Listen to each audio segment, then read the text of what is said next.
Personal finance practice problem using OneNote. Cost of service contract versus investment. Prepare to get financially fit by practicing personal finance. Here we are in OneNote. If you have access to OneNote, would like to follow along, you're not required to, but if would like to, we're in the icon on the left-hand side. We're in the Practice Problems tab down in the 6140 Cost of Service Contract versus Investment tab. Also note, when using OneNote, take a look at the Immersive Reader tool. Our presentations will also be in the text area with the same name, same number, but with transcripts. Transcripts that can be translated into multiple different languages and either listened to or read in them. Closing the icon, we got the information up top, calculations on down below. We're looking at the comparison between the cost of taking on a service contract versus if we don't take on the service contract and were to invest the money, how much might we have at the end of the investment? And we'll also take a look at if we were to present value that money in terms of current today's dollars. Now, this is also something that you might consider when you're thinking about, say, a warranty type of contract, which is quite common as well. Oftentimes, it may be the case that the warranty may not be the best option. So you want to do a similar type of calculation to say, is it worth a warranty option in this case or not? And do a similar type of calculation. So we have the service contract. We have the 4 years of the service contract. It's going to be costing us $200 for a service contract. We're going to say that's a per year calculation or per year cost. So to calculate the future value of money, if you invest the cost of the service contract and earn a rate of return of 10%. So our option is either to pay for the service contract, or if we don't pay for it and we were to invest it and get a 10% return on it, then how much would we have at the end of the 4-year time period to help us with our comparison between the two types of decisions? And obviously it would depend on what the service contract is for and how much we need the service contract versus what else we can do with the money. We always have that opportunity cost of doing one thing or the other. So here's basically the opportunity cost. What else could we do with the money? We could think about it two different ways. One, where would we be after 4 years if we were to invest that money and then get a return of the 10% on it? And two, how much would the present value of that stream of payments be if we discounted it back into, say, today's dollars? We'll take a look at both of those methods using our present value types and future value calculations. Now, note, we will be using present value and future value, time value of money, in other words, calculations. If you want to focus in on those concepts more in general, just those calculations, take a look at a prior section where we focus in on that. Now we're using those tools whenever appropriate, which it often is anytime we have a decision over a year long, to apply those kind of tools. So first we're going to think of the future value. So what would happen if we took that $200 per period and just invested it with a 10% calculation? Negative future value. The negative is going to flip the sign, so it ends up with a positive result. You could put that in front of the payment, but I like to put it in front of the future value or the FV.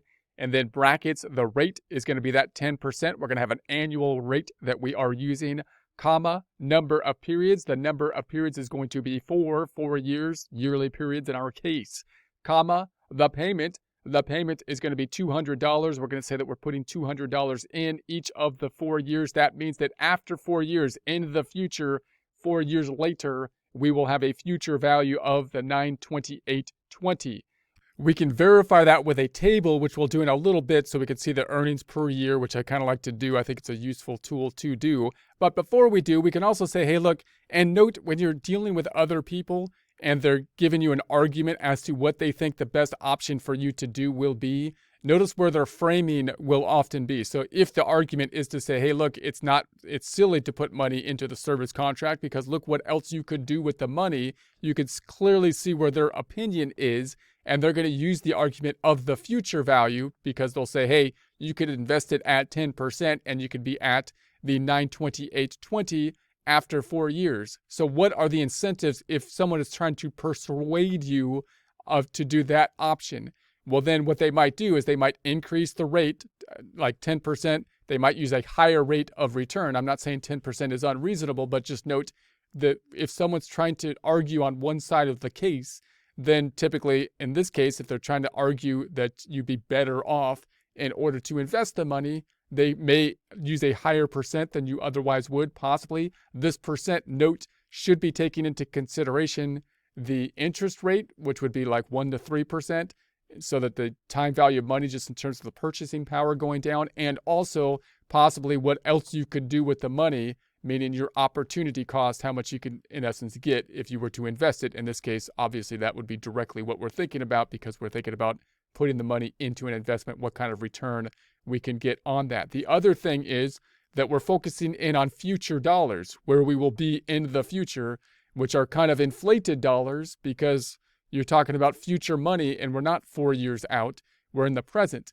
So if you were to argue it on the other side of things and say, well, what's the real cost of the money that I'm putting into the service contract, like in today's dollars, not in dollars 4 years from now, then you might say, let's do a present value calculation. And if you're trying to be objective, then of course, in which you should be with your own decisions and when talking to other people, you should be presenting both of these things. But it depends on who we're talking to as to how they're going to frame the argument. And when we're doing it ourselves, we would like to frame the argument as fairly as possible, looking at, multiple angles in order to do so. So then we can do the same thing on a present value. You could say, okay, well, if I was to put this $200 in for 4 years, then I don't want to see it in terms of future dollars. I want to discount it back to today's dollars, so I can look at today's dollars for the comparisons.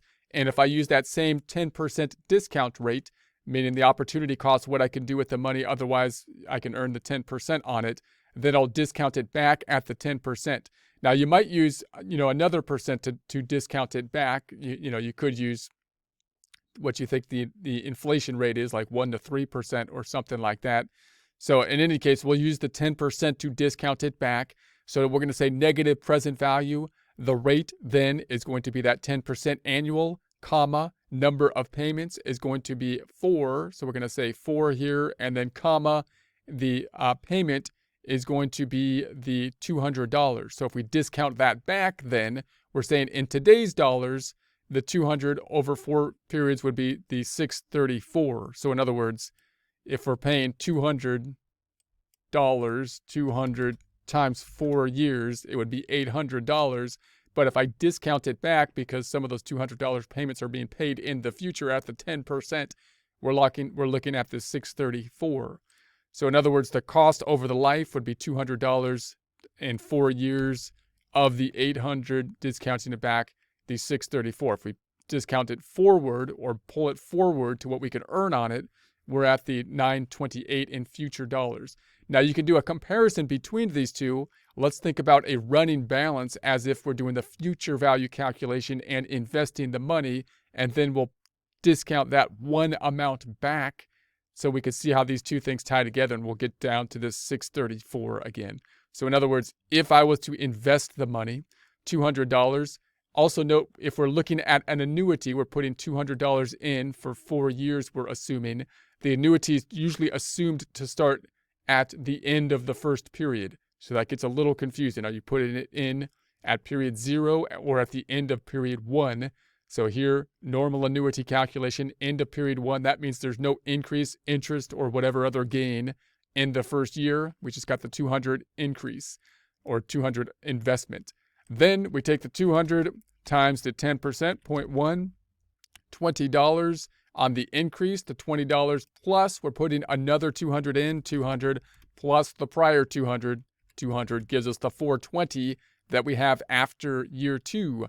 Taking that times 0.1, we've got $42. $42 plus we're putting another 200 in, plus we started with 420. That gives us the 662. One more time times the 0.1 gives us the 66, about 6620. Plus we put in another 200 plus the prior balance was 662. That's going to give us the 928. So that's going to be our future value, which we calculated up top. Same calculation here, but we can kind of verify that with a table, which I think is useful to do and easy to do in Excel, even if it's a fairly long time frame. And then if I take that 928 just to tie that back and say, how does that relate to the present value calculation? This represents a number 4 years out in future value numbers. if we were to discount it back, not with an annuity present value calculation, but present value of 1, we should get to our present value number of that 634. So in other words, if I was to take the present value, negative present value at the rate of the 10%, comma, number of periods would be 4 periods, and then comma, this time we're not taking the future value because it's not an annuity calculation, therefore 2 commas here, there's the difference, and then we're picking up that 928, which is the future value, pulling it back. That would give us our present value of the 634. So when you're making these kind of decisions, it's kind of useful to look at it both ways. Try to present value it to the current time period to see dollars in terms of the current time period, and then think about possibly how much you could earn in terms of future values at the end of the time period. Similar kind of calculation that you would want when you're doing warrants or service contracts. Oftentimes, these types of things are becoming more and more prevalent, especially with digital kind of things, phones and tablets and whatnot, in terms of warrants and things like that. And the question is, well, is it worth me paying for the warrant, or could I make maybe enough money just to buy the thing again? You know, if I, instead of a 5-year warrant or something like that, if I was just to take the money that you want for the warrant and invest it or something. So the question is, how worth it is it to be putting money into these contracts or into the warrant and then do the opportunity cost?